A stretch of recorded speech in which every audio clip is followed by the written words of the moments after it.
Hello everyone, आज हम जानेंगे पदार्थ विज्ञान के बारे में।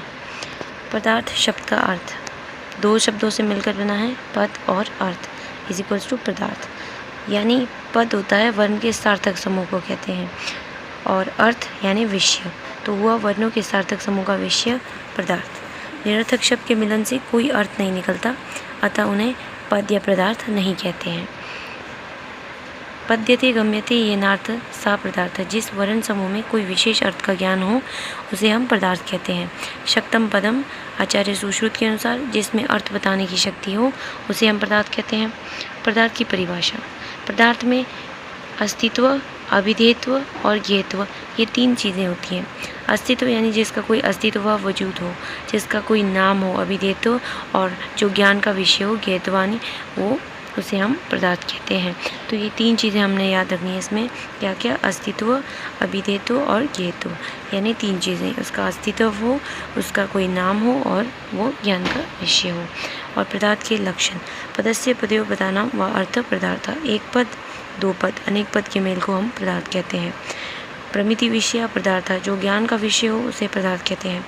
युक्तम पदम पदार्थ लक्षणम, युक्त पद को पदार्थ कहते हैं। पदार्थ का विभाजन। समस्त पदार्थ को दो प्रकार के बताए गए हैं, मुख्यतः भाव पदार्थ और अभाव पदार्थ। और आचार्य चरक ने पदार्थ की भेद करते हुए विश्व में दो ही विषय बताए हैं, कौन से, सत्य और असत्य। अब जानते हैं हम भाव पदार्थ यानी पॉजिटिव सब्सटेंस। सत्ता का ज्ञान प्राप्त करने वाले भाव होते हैं और उत्पन्न होने वाले भाव नहीं होते हैं। सांख्य और भाव प्रकाश के अनुसार भाव पदार्थ मुख्यतः दो हैं, कौन से, आश्रय और आश्रय। आश्रय यानी जो अन्य पदार्थों को अपने प्रति आश्रित रखते हैं उन्हें हम आश्रय कहते हैं, यानी कि शेष पदार्थ जो उस पर डिपेंड रहते हैं उसे हम आश्रय कहते हैं, जैसे द्रव्य, गुण और कर्म। हमने बताया है षट पदार्थ होते हैं, द्रव्य, गुण, कर्म, सामान्य, विशेष और समवाय। तो इन षट पदार्थ में से तीन कौन से हैं, आश्रय, द्रव्य, गुण और कर्म। जो अन्य पदार्थों को अपने पे डिपेंड रखते हैं वो हैं आपके द्रव्य, गुण और कर्म। और आश्रय अर्थात जिनका बिना आश्रय पदार्थ के कोई अस्तित्व नहीं है, यानी रिमेन जो तीन बचे हैं, सामान्य, विशेष और समवाय।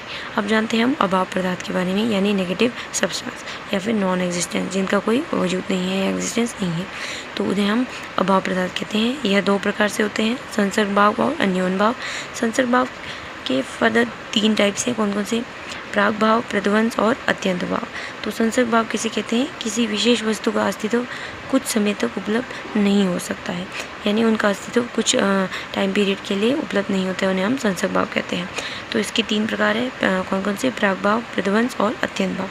प्राग भाव हुए, प्राग भाव में प्राग यानी प्रायर, और अभाव मीन्स एब्सेंस या फिर नॉन एग्जिस्टेंस, जो बनने से पहले मौजूद नहीं है। मान लीजिए कोई कारपेंटर ने चेयर बनाया, वो उसके बनने के बाद ही उसका वजूद है, उससे पहले उसका कोई वजूद ही नहीं था, मतलब वो था ही नहीं।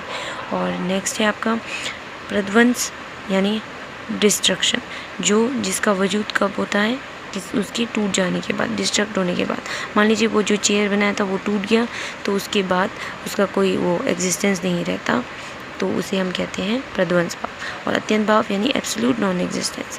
अत्यंत भाव यानी एब्सोल्यूट नॉन एग्जिस्टेंस अर्थात, एक एग्जांपल से समझ लीजिए, मान लीजिए खरगोश को सींग होते हैं, कभी नहीं होते हैं ना, तो वो चीज़ कभी हो ही नहीं सकती, तो नहीं है, मतलब वो एग्जिस्ट ही नहीं करता, वो होगा ही नहीं। आग ठंडा होगा कभी नहीं, आग गर्म ही होता है ना, तो वो गर्म ही रहेगा। तो मतलब जो चीज़ कभी मतलब हो ही नहीं सकती, एग्जिस्ट ही, एब्सोल्यूट नॉन एग्जिस्ट हो जो, उसे कहते हैं हम अत्यंत भाव। अब जानते हैं हम अन्योन भाव के बारे में। अन्योन भाव होता है दो चीज़ों के बीच के अंतर के कारण के संबंध का भाव, उसे हम कहते हैं अन्योन भाव, ठीक है। और अब जानते हैं हम षट पदार्थ के बारे में। आयुर्वेद और दर्शन ग्रंथों में जिन पदार्थों का विशेष वर्णन किया गया है उनकी संख्या कितनी है, 7 है।